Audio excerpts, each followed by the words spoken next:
Welcome to Walkabout the Galaxy, the reunited astronomy podcast, sort of like a reunion. I mean, it's like I guess reunited is exactly like a reunion. Yeah. Etymology. Like Beatles reunion. Oh. Where the science is universal, the opinions are personal, and the topics are unpredictable. We are Strange, Charm, and Up, the Astroquarks, also known as Josh Caldwell. Addie Dove. And Hannah Sargent. Coming to you from the Walkabout studio at the University of Central Florida.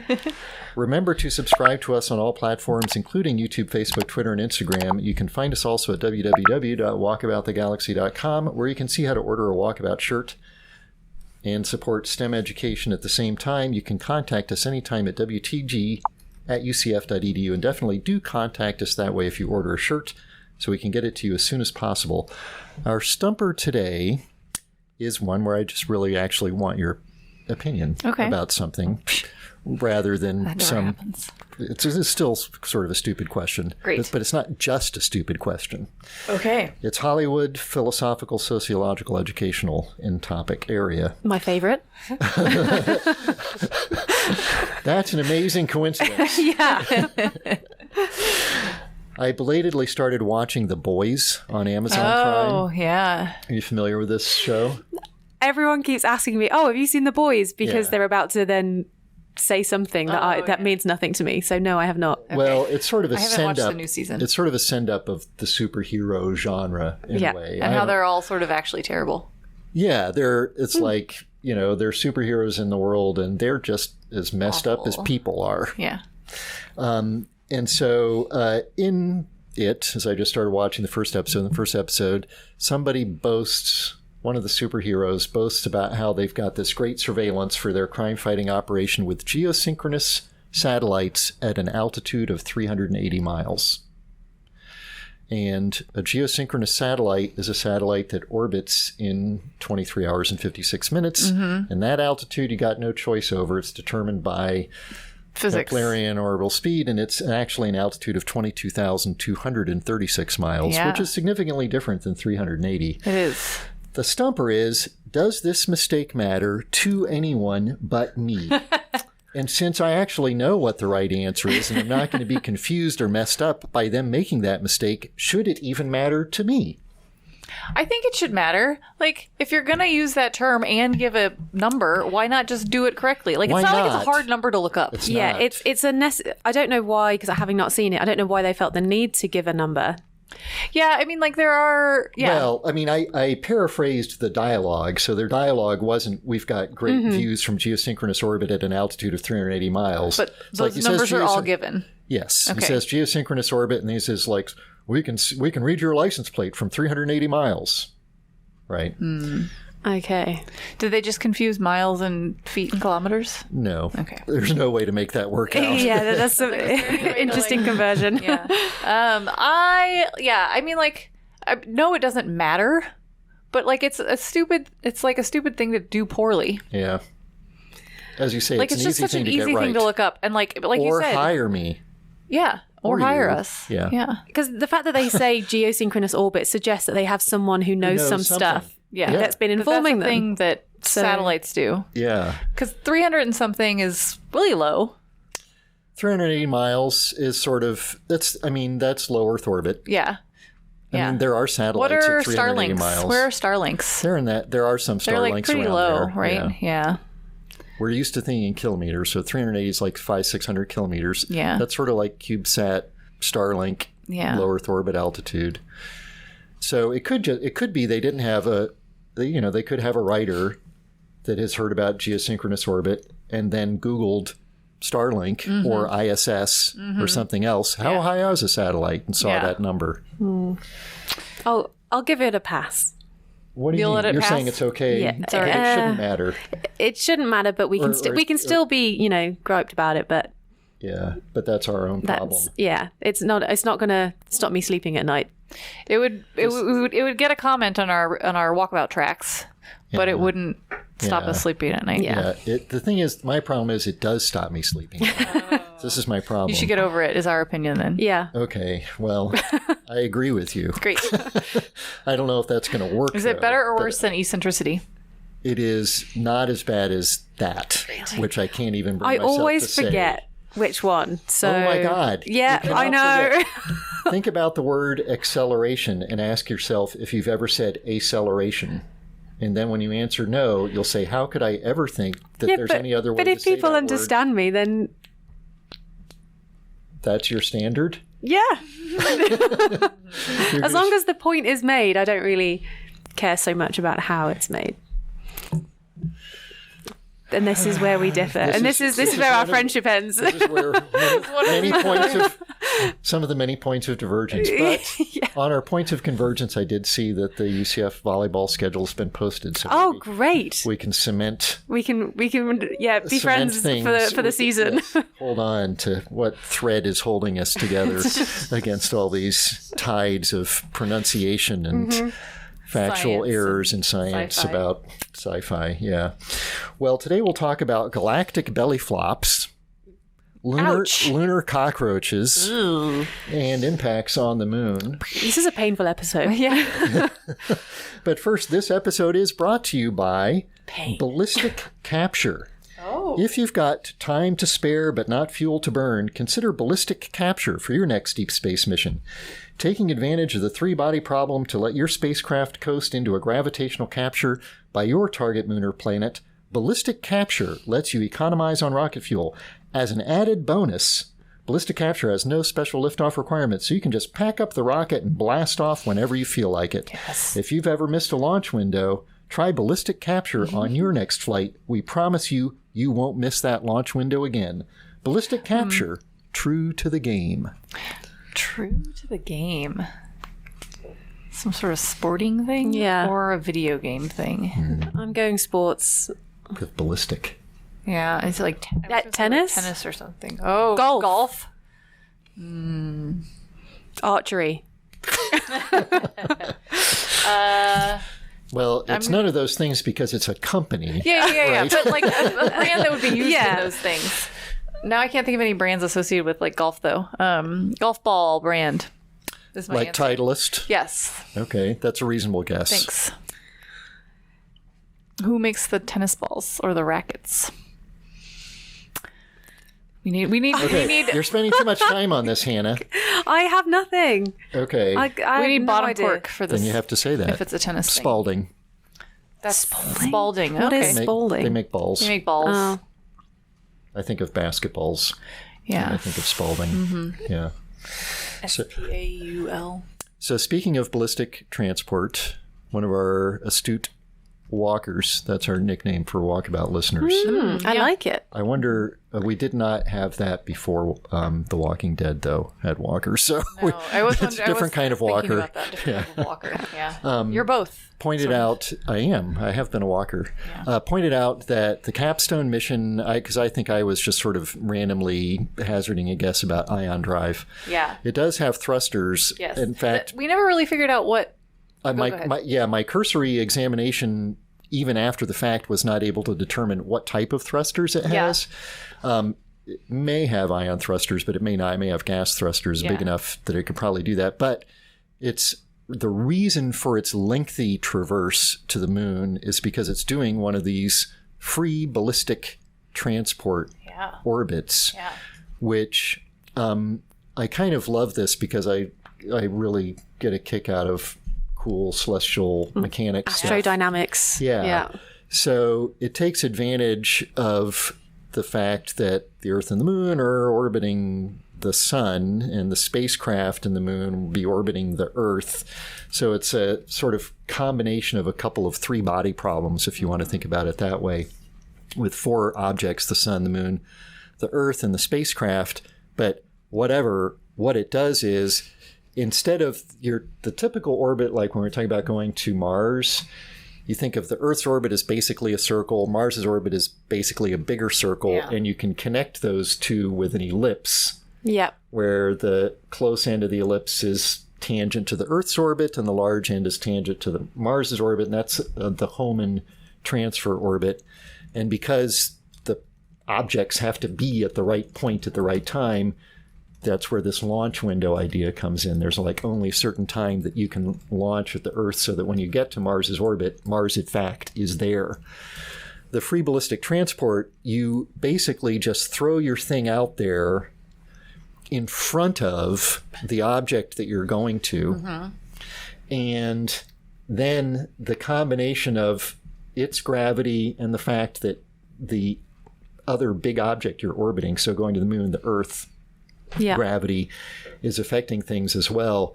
You sort of slide into some gigantic elliptical orbit around your target body without having to match its orbital speed, which is why it requires less energy.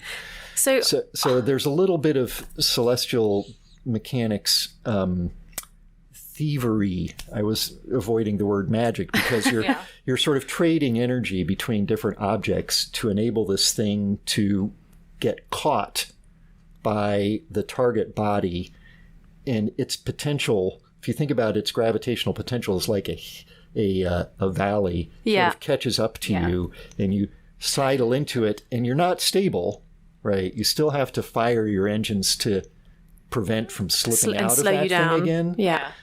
Because it's all conservative, but some station keeping. But but it requires much less energy to sort of trap yourself in it than on those normal transfer orbits. I would say I find it really difficult to like listen to a description of something like that and grasp it. I'm so sorry. But I've seen our listeners may as well, so they may have tuned out. But already. I was just about to say I would recommend Googling the Capstone trajectory, because seeing it in a diagram was like really, it made sense to me when I saw it. We'll put a link on the page.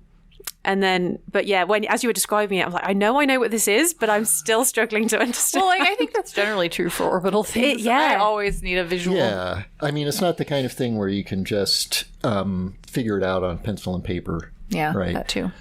We will be coming back to that a little bit as a tangent to our trivia. Oh, a tangent. Ooh. But do we still want to update on Capstone? Yes. Yeah, the other thing I would say about this orbit is that they call it the company Advanced Space, who made the propulsion and everything in the bus, I think, for Capstone, calls it a ballistic lunar transfer, or a BLT. They have different classes of BLTs, and I was like, ooh, different toppings. I'm into that. What kind of bacon, lettuce, tomato sandwich? So Capstone, one of the things that Capstone is actually a tech demo for is this type getting of transfer into that orbit around the moon that the Gateway mission would be. So this is, again, this sort of microwave oven-sized small sat that's just been launched that's kind of a tech demo. Yeah, and it's an orbital mechanics demo too, because the orbit, like you said, the thing it eventually gets into is called this near rectilinear halo orbit, which is just a ridiculous name. But it's a really big, weird elliptical orbit around the moon that does like change sort of its location a little bit, and it's a semi-stable orbit, but they have to like do some thrusting. So that's where the Gateway, which is going to be this like transfer element for going to the moon. So like we launch a thing from Earth, it goes to Gateway, and then something leaves from Gateway to the moon. Is supposed to live. It's going to be a little mini station. Yeah, and it not only is it doing that same orbit, it's also testing out. There's this tech demo testing out some of the communication methods, which is what's is interesting. Interesting because the communications have been less than ideal. Yeah. But as of, I guess, in the last hour or two, it is now Wednesday afternoon here on the East Coast. Breaking news. Capstone is now back in contact in communication. So communications have been reestablished. So that's good news. I don't think at least I've not seen yet any explanation of what happened. But at least it isn't all lost, and we haven't got some ballistic microwave that's kind of lost in and maybe it would crash on the moon at some point.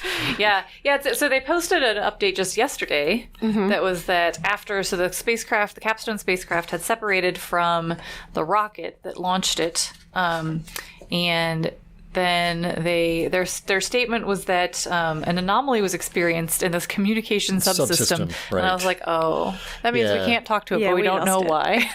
Yeah. I mean, when I read that, I felt or actually there's just a little something bit weird better going on with it. Yeah. Because that's not the kind of thing I think you would post if you did not have contact with it. And they had previously had contact with it. Right. Yeah. If you had contact with it, then that's really once you've established some first contact, then that's a big. And one of the things they in that post too is they highlighted this thing that which you highlighted or our sponsor highlighted, which was that they were supposed to do another burn to sort of correct their orbit a little bit, but they missed it yesterday because they weren't communicating effectively with it.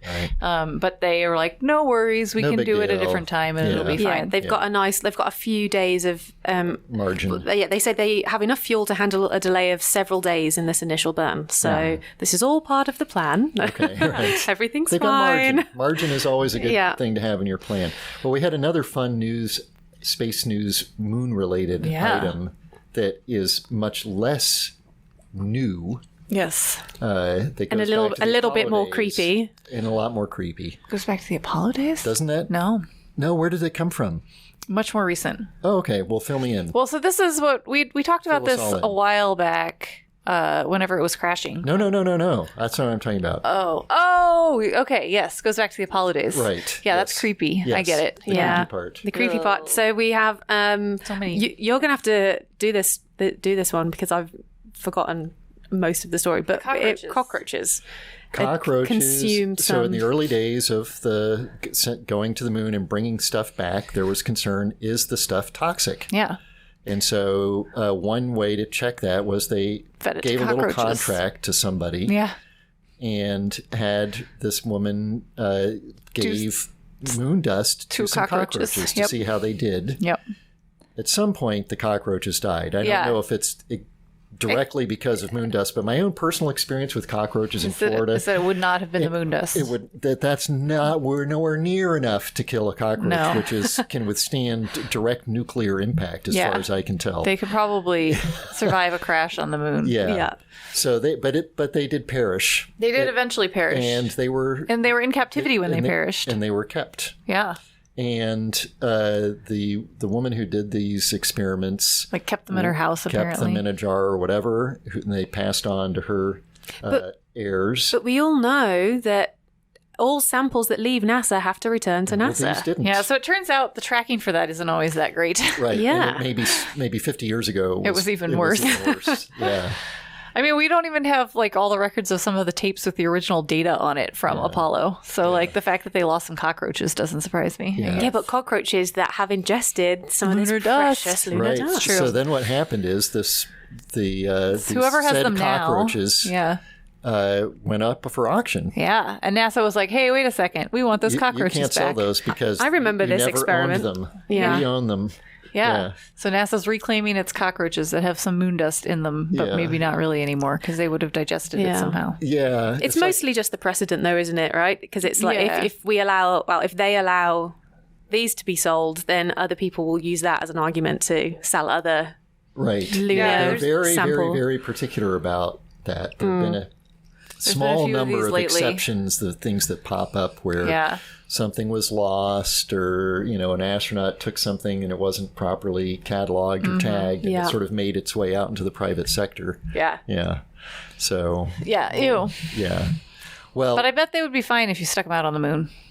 They might have issue with the vacuum. I tell you. But they'd be fine in the... Cockroaches are hardy. In the greenhouse. Man, they're so big. I bet those are smaller cockroaches than our Florida ones. Probably. Our Florida cockroaches just eat the whole moon. They would.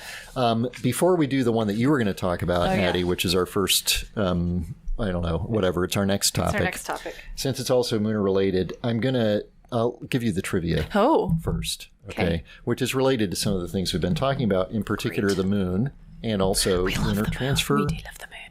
These ballistic capture / free ballistic lunar transfer orbits. Yes. So... This is a pure trivia question. It's not a stupid Josh trivia question. Okay, good. It's a pure trivia question. How many missions have there been to the moon? Oh, no. Hold on. Are you saying it to the surface or orbit as well? Orbit as well. Flyby? Even flyby as well. Oh, shoot. And I have the attempted number. So that's including failures. And also, I have the number of failures, so I can do some simple math here and figure out the number of successes. Okay. And any country? All countries, yes.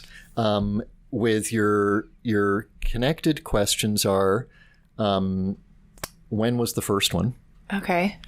When was the first successful one? Okay. Which number along the way was Apollo 11 with the first human landing on the moon? And when was the first and what was the first spacecraft to use this ballistic capture to go to the moon? It is not Capstone, which just launched in late June of 2022.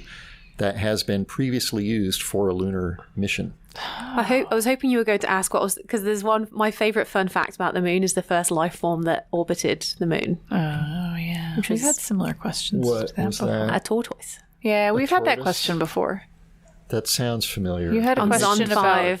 Things about sending animals up into space usually. You did a trivia once about animals. I did. I think they made it back. Space. Mm-hmm. That one made it back? Yeah. Mm-hmm. The tortoise? Mm-hmm. Great. Happy tortoise. Okay. Mm-hmm.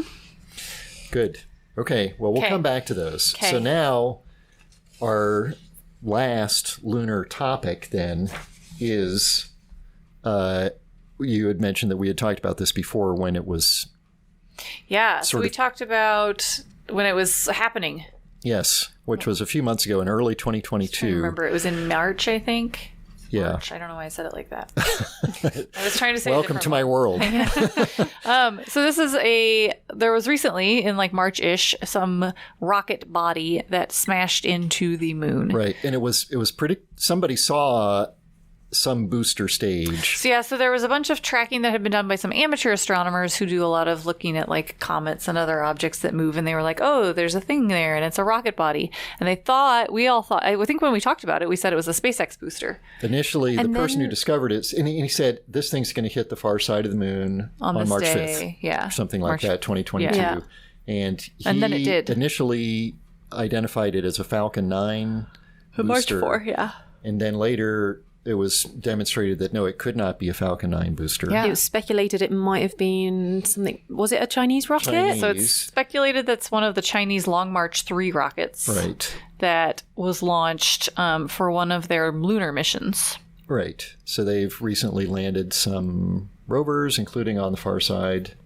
But this is be like a booster stage or something. Yeah. And China, I think their official position is no, it's not. Yes.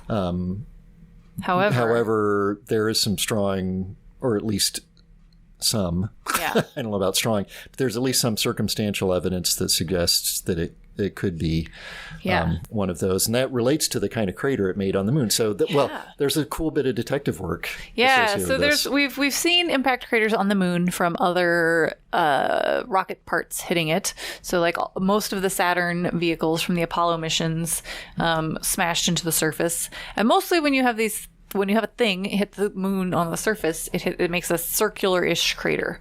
It makes a single circular-ish crater. Sometimes it's a bit oval. Sometimes it's a bit elongated in one direction. But you can see when these happen because it leaves like a newish crater, and like newer craters are still going to be bright. They're fresh. Different color, yeah. So we can see so we have craters that we've identified from the Apollo vehicles based on what we would have predicted their trajectories and then like just imaging.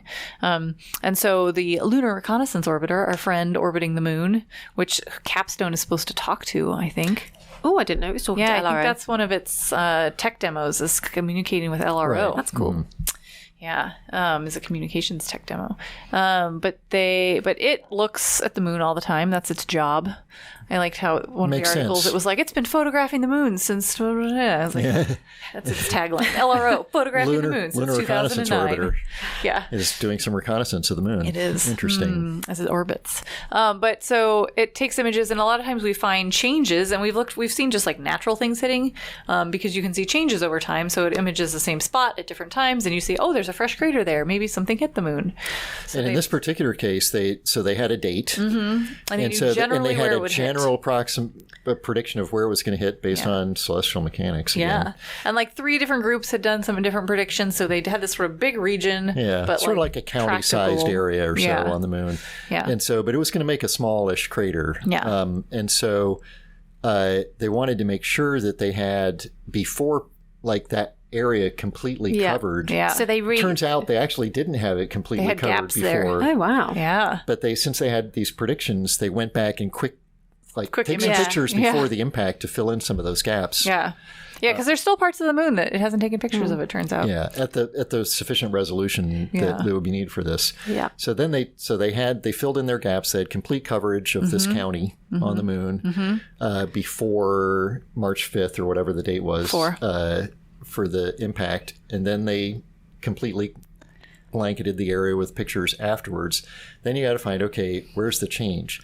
So it's, that's easy, right? Just look at your before picture and after picture. It's not that easy. It is not. So we'll post the before and after, or link to it anyway. Yeah. And the reason it's not easy, I don't know if you two have the same problem with craters. Yep. With your brain tends to think about angle. we're used to things being illuminated by the sun, which is always above us. But when you look at pictures of moons or whatever, sometimes the sun is coming from below or some unexpected way and makes holes look like domes. Yes. Yeah. So you have to turn your head upside down. It's a very weird sort of mental illusion or something. Yeah. And so these before and after pictures weren't taken with the sun in the same place. Like some were taken in the morning and some in the evening.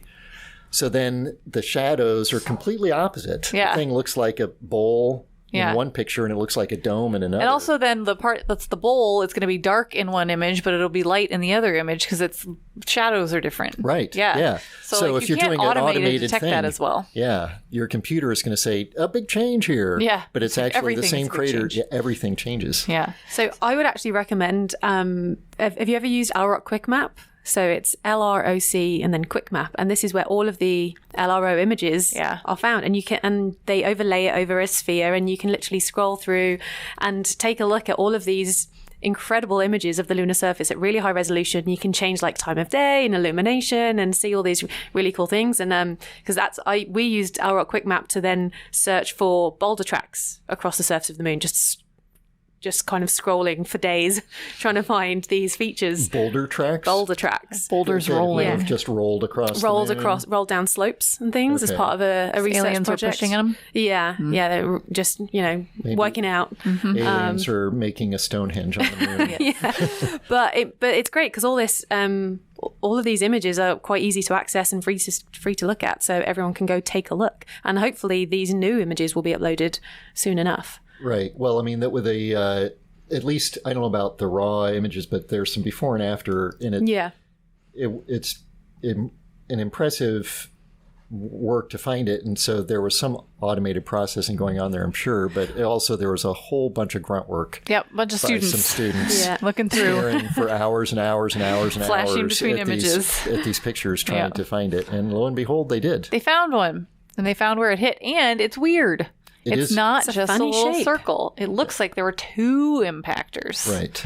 Which is strange, but could potentially be accounted for because if it is that Chinese rocket, it was one of the ones they suspect it might have been, would have had the rocket itself and then maybe an extra mass on the end because it was like a test simulating launch. A rover. So they would have had like a mass that simulated the rover that potentially would have stayed on the rocket. Yeah. And maybe like the big part hits and then the other part hits or vice versa. The motor at the massive motor at one end and some other massive thing at the other. Because most of like an empty rocket booster stage is an empty aluminum tube. Yeah, it's not going to do much. It looks impressive, but once it's empty, it's not a lot of mass. Yeah. But the motor at the bottom is, so and that make if there was a weight at the top, it would be. So one would hit first because it would come in at a weird angle. One might hit first, and then the other one would hit. And you've got these two fresh adjacent craters. Yeah, they're sort of partially overlapping each other. Yeah, so it's sort of it's interesting. Snowman appearance. It's interesting. Yeah. So that's the indirect evidence that it may be that Chinese rocket. Yeah. Is that it, because as you were mentioning, Addie, these previous impacts, things like Apollo stages, produce a simple crater. Yeah. Because it's a simple impactor. Mm-hmm. And if just an empty stage, that's what you'd expect, just a single bowl-shaped thing. Yeah. Fun. So, yeah. Okay, I will...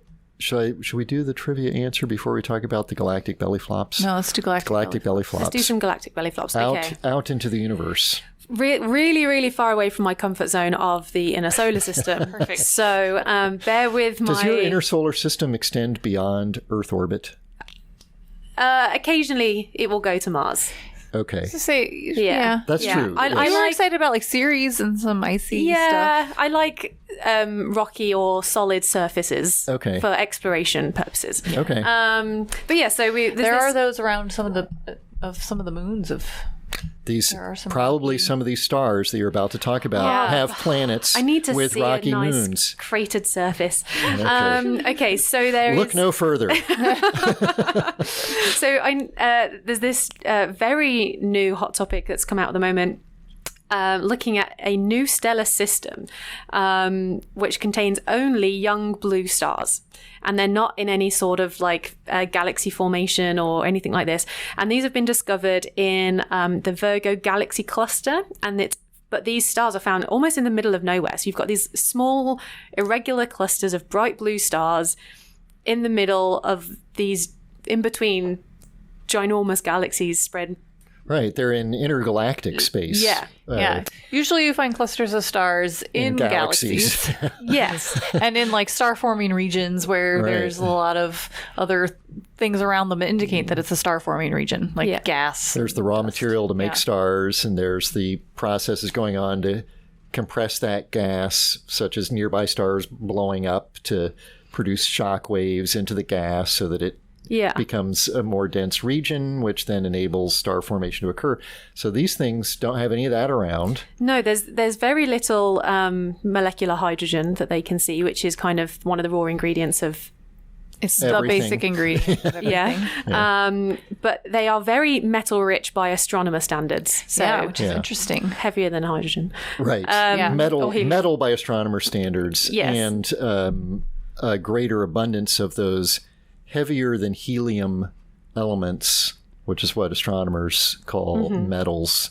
And the reason they make that distinction, of course, is because with a little bit of lithium to the side, everything heavier than helium is made inside a star.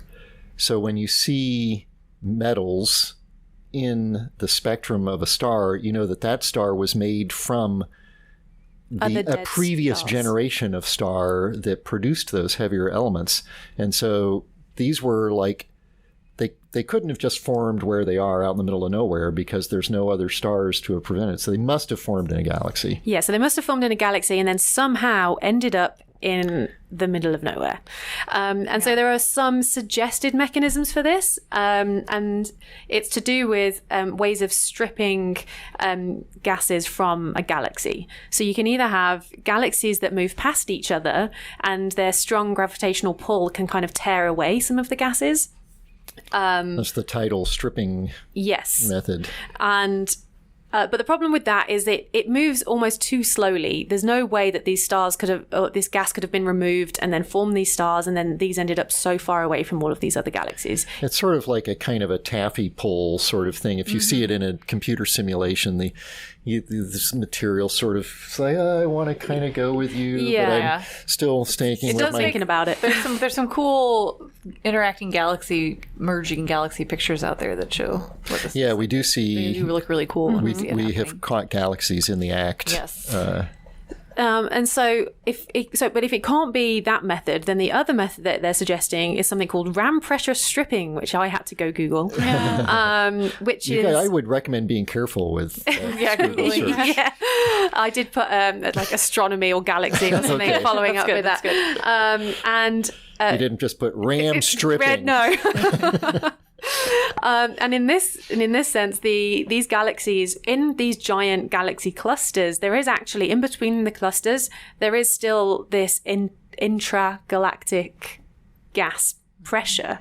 And as these galaxies move, usually, I guess, towards the center of these clusters, the pressure of these galaxies as they strike this kind of intragalaxy gas causes the gas within this galaxy to almost get drawn away. And they say they're like jellyfish features. So as these galaxies are moving through the cluster, their gas is being stripped away, leaving these like stringers of gas coming out from the middle of the galaxies. And this is more violent, and the gas can move a lot faster. And so it's thought that these stars could have formed, these young blue stars could have formed in these gases, and then been ejected over time in between these galaxies. But it must have been a really old or mature galaxy, because, as you said earlier, they're formed in these metal-rich regions, so it must have come from a place that has already gone through multiple cycles of star formation. This is the galaxy it came from is older, so it has more metals and it's more rich. And there's the hydrogen and helium and metals making up these stars, but there's not like old stars in with these young, there's bright no blue stars. Old red stars hanging around. It's just these fresh young blue ones. Yeah. And they found 5 examples of this, so they think this could be a new. This is where this new kind of star system. So now they can go looking for more of them. And those are they're probably indicators of galactic interactions, galactic scale interactions. Yeah. One of my favorite lines from one of the authors of the paper in describing this ram pressure stripping that you were just describing says, "This is like if you belly flop into a swimming pool. When a galaxy belly flops into a cluster that is full of hot gas, then its gas gets forced out behind it." I know it's a very different image to that my just brain. brought up a lot of Jellyfish. painful memories of my youth and of your learning diving to dive. career. Right, yes. So I'm not entirely sure I've got the analogy. The belly flopping. It took me a really long time to really understand it, so that's why I had to go away and read up on this mechanism of the ram pressure stripping to try and make a little bit more sense of it. So again, there's a few more pages out there that have a better description than, say, a belly flop. The belly flop into the galactic swimming pool. Yes. To me, I immediately start thinking about Star Trek, of course, and rogue planets. Now we have got these rogue stellar systems. Intergalactic stellar systems, which is pretty cool. Yeah. And I was starting to imagine, we've talked before about this whole idea about, because of the expansion of the universe, it's possible that if a long, long, long time ago, there would be something inside the observable universe that is very different than what we currently see inside the observable universe. And one can extrapolate the expansion of the universe so that a long, long time from now, the only thing that would be in our observable universe is the Milky Way galaxy. Yeah. And creatures at that time would think, that's the universe. Yeah. It's a galaxy of stars, and that's the way it has always been. And they would come up with their own cosmology, which would be completely consistent with all their observations. But because of the expansion of the universe, they miss an important piece. It's like regressing in our knowledge. Yeah, and I don't think, these aliens. If you lived on a planet around an intergalactic star, you would still, of course, be able to see all the galaxies in the sky and everything like that once you developed telescopes. Yeah. But you would have a very different sort of history of astronomy than we did growing up in a galaxy, growing up in intergalactic space. Yeah, you would see all these islands out there. And think, what magic is going on over there? Yeah, but you're not in one, and you would have to try to figure out where your own stars came from because you're not in the environment where they were produced. So I don't know. Kind of, that's where I go. Yeah. With that. We can think of all sorts of different. Let's go back to the moon. Okay. How many times? How many times have humans made a launch attempt of a mission to the moon? Moon is the target. Launch attempts. And when was the first one? 40. 40? Mm-hmm. That's not bad. 53. You're both adorable. Is it like 100? 131. What? Wow. Yeah. I thought that was low, but I did think that there's like 10 just with Apollo. You know? But then, but there's like 10 with Apollo, and then there's like 20 some odd. Yeah. Okay. Russian. That's like. I have no idea what I would have guessed. So I can't make fun of you. Well, you did though. I don't let that stop me. No, exactly. When do you think the first attempted mission to the moon was launched? 19... Okay, I got that part right. 58. 63. 1958. Wow, nice. Pioneer 0, August 17th, 1958, reached a maximum altitude of 16 kilometers before it blew up. 16 kilometers from the Earth's surface. From the surface of the Earth, yes. So it made Pioneer 0. Slightly higher than a commercial airplane. But when was the first? When did they actually make it? Well, that's your next question. Oh, when was the first successful launch to the moon? 63. 59. 59. Nice. That was Luna 2. Luna 2 was Yep. a Soviet mission. And it was, guess what kind of mission it was? You mentioned orbiters and flybys, things like that. I think it was a flyby. It was an impactor. Or was it a shoot a thing at the moon? Impactor. It was a shoot a thing Can at we the moon. hit the moon? Yeah. Makes sense, right? That's That's the first thing you're going to do. That broke apart? That I do not know. Let me check. There was earlier in 1959 a partial success or a partial failure, depending on whether you're a glass is half full or empty kind of person, from the U.S. Pioneer 4, which had a stage overperform, so its flyby was too distant. I love the term overperform. Yeah, so it gave it more boost than it was supposed to give it. Yeah. And Yeah. It had these so a bunch of the Luna things, they had these spheres that just had little coin emblem things on it, so that when it hit the moon, it would throw these little Russian coins all over the surface. Like a video game. Yeah. what was When Mario dies, all those coins go everywhere.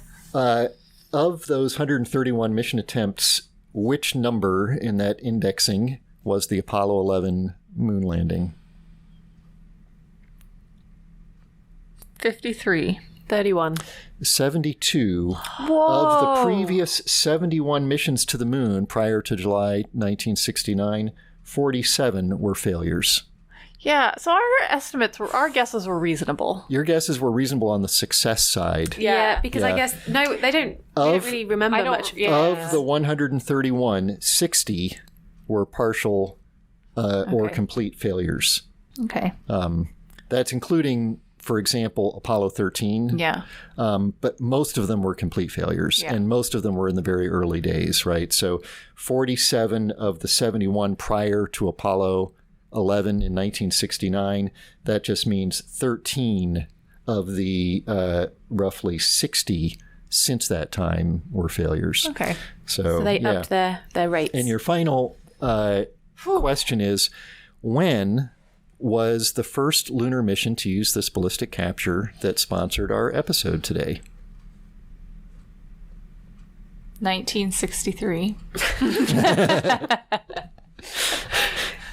Preempted you. I know. Well, I have to go 63 because if she gets it, I'll be so upset. No. So, That's it. require. I don't know. Maybe they could have had the computational resources to figure that out then, but 1990 was the launch, and it was a Japanese mission called Haiten. I'm probably mispronouncing that, which was not launched with the intention to use that kind of trajectory, but it had a rocket failure and missed its lunar injection, so it's sort of drifting out there. And a couple of JPL engineers heard about it, said, "Well, let's see where it is," and got their calculators out. Did like this, pressed a bunch of buttons. Was it an app? And they sent a letter to Japan. Dear Japan, we believe we can come up with a trajectory that would enable your spacecraft to get into orbit around the moon with the remaining fuel that they've got. So it did this ballistic capture as a sort of rescue effort. So ballistic capture was never an intentional thing. It was derived from a mistake. It was first implemented from a mistake by people who had been investigating those sorts of low-energy transfer They weren't just chatting over a beer and thought, I have an idea. No. Okay. Yeah, it wasn't inspired by that, but the first implementation was done by that. That's cool. Yeah. While it may have felt like a free ballistic transfer orbit to the moon, it was just another episode of Walkabout the Galaxy. Give us 5 stars and we'll give you the universe. Be sure to follow us on Facebook and Instagram to get all our updates, and check out our YouTube channel where you can see most of our episodes, some of our bloopers, and all of our music videos, which at the moment is still 1, but the second one is coming. I have an idea for another one. The third one is in the third one is in the idea stage. Catch up on old episodes wherever you get your podcasts. Follow us on Twitter at @walk_the_galaxy, and ask us questions anywhere using hashtag AskWTG. Our theme music was composed by Richard Jerusik. Production assistance is provided by Logan Basinger. Thanks to our listeners in Cincinnati and around the world. Stay safe. I'm Josh Caldwell. I'm Addie Dove. And I'm Hannah Sargent. We're the Astroquarks signing off until the next episode of Walkabout the Galaxy. Go Moose. Belly flop.